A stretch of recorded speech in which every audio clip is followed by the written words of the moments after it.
Good morning, everybody. I'm in working gear at the moment. You probably wouldn't recognise me, but I'm Dr. John. We're from the Centre for Avoidable Business Diseases and Illnesses, and I'm glad to be here today. As you can hear from my accent, I'm from a little south of here. I live on the West Cliff. With your permission, I'd just like to take you through 4 of the avoidable diseases and illnesses that we cover at the clinics that we operate from, and to see if anything resonates with anybody in the room here today. First of all, can I ask a few questions? Who enjoyed getting up at 6 o'clock this morning, coming here, hugging cups of coffee with complete strangers? A few people. Okie doke. Interesting. So BBX, with some clinics around the place, and as I say, we work with a number of different people.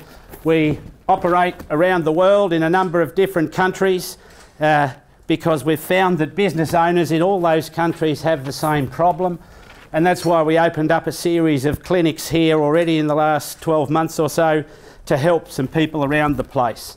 For those people that love the coffee, you've got one of the avoidable diseases that we always come across, if I can just quickly find it, and it's this one.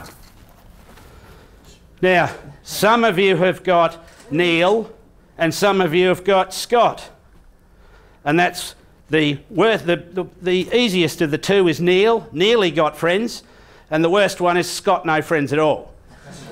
So that's why we're here networking, to get more people known to each other. And so that's one of the diseases that we treat. Now, if you're not careful with some of these diseases, they can be very painful.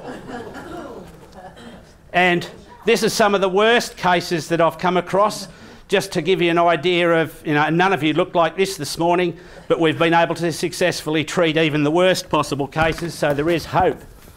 The second disease that we come across, let me ask you a question. Do you ever get the chance or thought where you have more month than money? Does everybody pay their bills on time essentially as soon as they come in? Because you've got an abundance of cash. No. So it happens with a lot of businesses, and we call this cash flatulence. Now, it's an avoidable disease, so if cash flow in your business is an issue, that's one that's fairly popular at the clinic. The third one in our series, let me ask you a question. Who makes more money, your bank, manager, or you? Hands up who makes more money than their bank. I don't see any hands in the room. We call this bank profitalitis. So it's where the bank manager, you give him your money and he makes the profit. So if you're looking for better profits in your business, that is another disease. The last one I want to talk to you about is, if I asked you in the room today who could take on a new customer tomorrow or in the next couple of months without increasing wages, costs, or moving to a bigger premises, who could take on some new business? Just about everybody. And we have called this spare capacitis. Okay, that means that you've got the ability to take some customers on. That's a particularly nasty disease, but we do have a cure for it. Ladies and gentlemen, if we normally do group sessions like this, but we do for confidentiality purposes, and we have clinics with private entrances. So if you do want to have a one-to-one consultation that's completely confidential, then your business could perhaps look a little bit more like this at the end of our consultation. It's John Attridge and Dr. John, and I'm from BBX in the UK. Good morning.